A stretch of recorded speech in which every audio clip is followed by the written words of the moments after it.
Um, the reason why I make videos, knowing that it's not going to change anything, is to continuously, repeatedly ensure that these people who wants to escape in their reality they put together don't. I cannot. They do this nasty manipulation. I was actually I'm going to log into my work computer, and I did something, and typed my password, and there's a 5 in it, and they start stimulating me and give me sexual stimulate because 5, like a 5-year-old, then making me have stimulations, and then make me think, oh, but remember what you did as a child, what you did to, and it's that, and they really want me to be like subscriptive to this, as if that naturally will ever happen, and try to make me think, oh no, but remember what you did as a child. It's like I did something to myself as a kid is capable of doing. Well, these low lives have tortured children from 3-week-old, 3-year-old, 4-year-old, 5-year-old, 7-year-old, 9-year-old. I mean, like babies. They torture them. I'm talking about from sexual to radiations to mental. It's just nasty, and it's foul. They've tortured women and their children. They've tortured these women sexually. I mean, the testimonials are this is why I'm making these videos. And as much as they try to counter reality, I am not willing to give them that. They sign up to be involved in this program. You see, these people there are in the same program that these people are in, which include me. And so that means that they are very much aware and very much involved and participant in a program that truly, disturbingly manipulate, torture even children that you're gonna hear. It's foul, it's low life. But I'm listening to these people, and they use these childlike individuals because to them being strong is to be able to block our reality. Because as they use this childlike individual, these people here are not they're not really the child. Like this one maybe all the way there that you see, she's kind of childlike, but this very much like more childlike individuals involved in this. And you see them, and I'm not talking about like some of them are just sad, truly sad, and but I can see how somebody like that can flourish and feel special due to the childlike thought, mind, and feeling special, feeling valuable, feeling like they're part of a team. I can see that. I can see why it'd be easy, but at the end of the day, they're not in charge. They're not the one, they're not responsible. They're participant. They can do so much because of the technology. I mean, I've heard children speak a foreign language that I'm sure they don't really know. Speaking some African language that for sure they don't know. And so you understand that somehow this technology has the ability to also make the perps have this mental capability to do certain things, and interact in certain ways, and have the ability to make them say things that they wouldn't know how to say. And so I understand. I'm in a program where we human beings, target individuals, are the human beings used to develop this technology. That's what you're gonna hear. On this side, you're gonna hear the different testimonials from women and men saying what's happening to them. It's happening to me. I am fully understanding of that. This is not a war. This is just me being a human experiment, just like that woman, Catherine Nestor, just like Lisa Baker, like all these people were just that, and come from all around the world. A citizen of this country and other countries are tortured in these ways. And actually, it seems like there's more testimonials from U.S. citizens, but this is global too, and it's nasty. And to know that these people here are really trying to block that out, because I understand, when people do bad things all together, there's a sense of feeling okay. It's the group thinking mentality that we all know about, where if everybody's doing something and they're involved in these horrible things together, the guilt disappear. If they were doing it by themselves, there'll be something else, right? And obviously, this is governmental, and these entities have provided incentives that can make anybody participate. All kind of people. It actually takes a lot of strength. I think looking at it now, is like the strength is really the people who refuse to participate. I think these people might be the stronger ones versus these losers. Sorry, this is something that made me say. These perps that took the easy way, right? Because I'm sure this is financial incentives. I mean, we're talking about entities with unlimited resources. So I can only imagine what kind of financial incentive they can provide. And if it's not just financial incentive, there's also the incentives of feeling special, incentive of have the ability to almost be like a god, right? You have no control in your life, but they know everything that's going to happen to me. Everything in my life is orchestrated, so they can tell me what I'm going to do next. But they don't know what meal they're going to have next. Like, they don't know when they're going to... my life to them can be completely orchestrated. They know exactly what's going to happen to them, and they can just plan for the best in their life and hope for the best. You understand? So that gives somebody that sense of godlike feeling that I'm sure can be, make you feel special, make you feel like give you that sense of power that you don't have in your own life.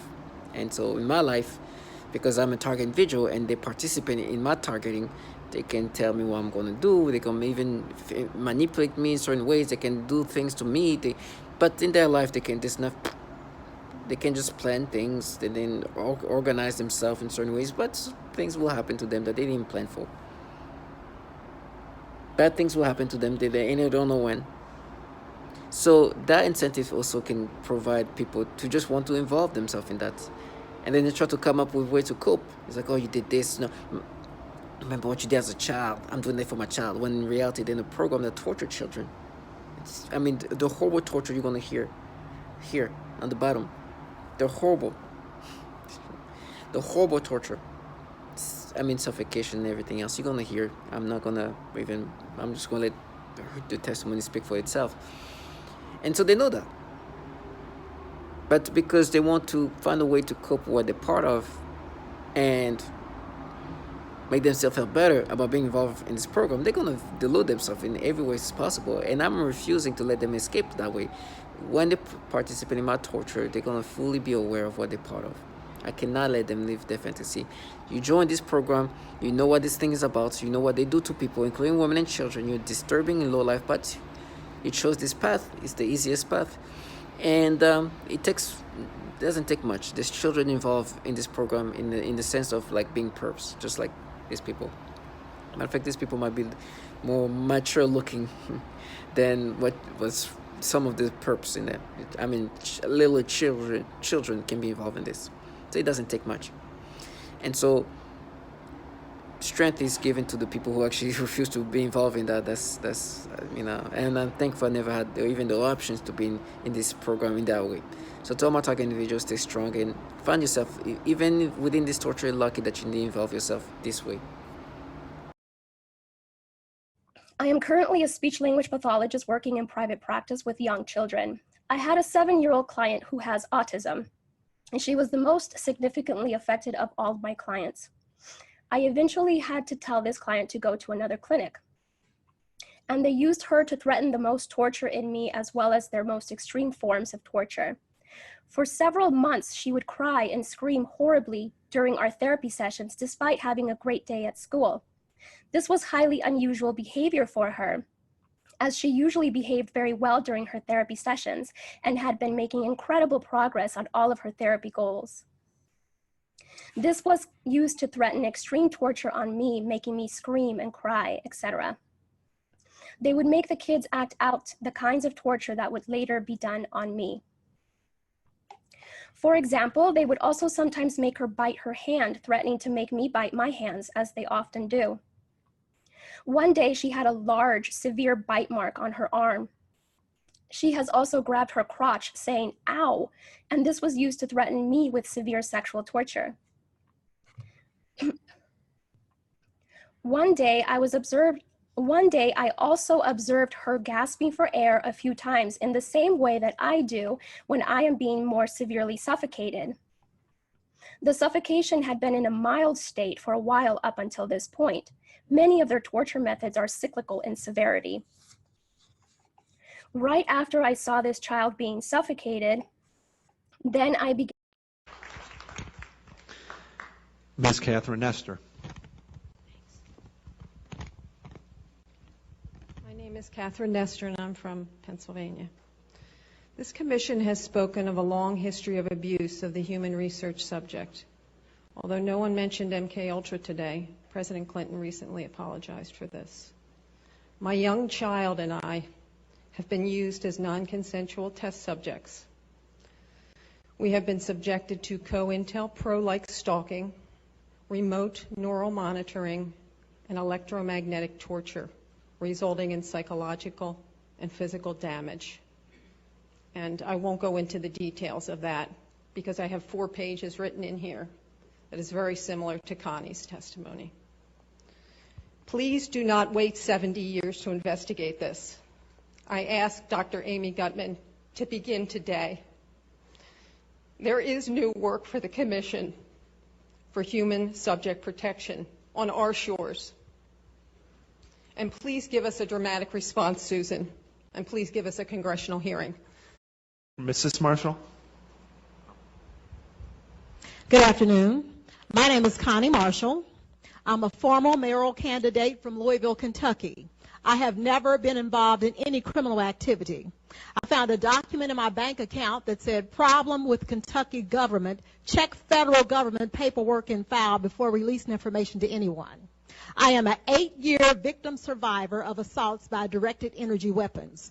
The torture I've experienced consists of body overheating, body extremely cold, seizures, heart pain, earaches, itching behind eyes, burning behind eyes, swelling, headaches, involuntary movement of my limbs, exhaustion, speeding and heart racing, hair coming out by the handfuls as if I've had chemotherapy, mind paralysis, being hypnotized or placed in a trance-type state, being tracked by a drone or satellite, controlled dreams, sleep deprivation, V2K, which is voice to skull, projected sound, extreme muscle spasms, and extreme muscle cramps, being made to fall down, blue circles around the pupils of my eyes, and I'm here and you can look at them if you like, low frequency noises in my home, high frequency noises in my home, sexual stimulation, numerous electrical appliances in my home are destroyed, 4 computers, 2 military medical research. I, too, believe my experience is referred to as no-touch torture, utilizing defense technologies. Jonathan Marino, he basically predicted all this a number of years ago in his book, Undue Risk. I'm asking you to help initiate a congressional investigation. We've all come a long way. This is what is needed. We want to have the accounts of this extreme human rights abuse that's going on in our country documented and heard, all of the accounts. We also need what was done during the Clinton administration, which is a major declassification of some of these documents that are hiding what's been going on. I speak for many when I say we've suffered long enough. My personal experience has been 10 years. I've been vilified. I've been ostracized. I've been tortured. I have burns on my body. I'm an American. I have rights. The answer to the question, the big question today, could it happen today? The answer is yes, it is happening today. It is happening for some of us every day. I am begging for you to help us. Thank you. The targets were forced to perform homosexual acts on each other against their will and religion in order not to be beaten or killed. This is a common breakdown tactic of belief systems and the human will. In no-touch torture, the techniques are more psychologically specialized for each target. Most common examples include homosexual targets that are forced with voices that are derogatory to their lifestyle and similar mental images. Almost all targets are forced to view child pornography in their mind. They're trying to take over my mind, putting thoughts of pedophilia. It's disgusting, disgusting. Take this whole thing into account so much. I make it so dramatic. It is dramatic. It's somebody trying to end my life. It's somebody trying to end who I am as a person. It's somebody trying to take over my mind, putting thoughts of pedophilia. This disgusting, disgusting, disgusting things. You saw where I was going with that first word. Disgusting things that I don't even want to talk about because it makes me sick. I don't even like those words in my mind. But it is what it is. So I have no choice now but to acknowledge that there are people in my surroundings or whatever they're doing. I don't know how they do it. I don't care. I don't know if it's through weapons. I don't know. I can be free from this torture. Every day has been a miracle of survival. I also experience what is referred to as malodorance. This is the alteration of the smell sensation so that I am often made to smell various things, including smoke, burning, dirty diaper, or baby powder, which they sometimes combine with the pedophilia type of torture, including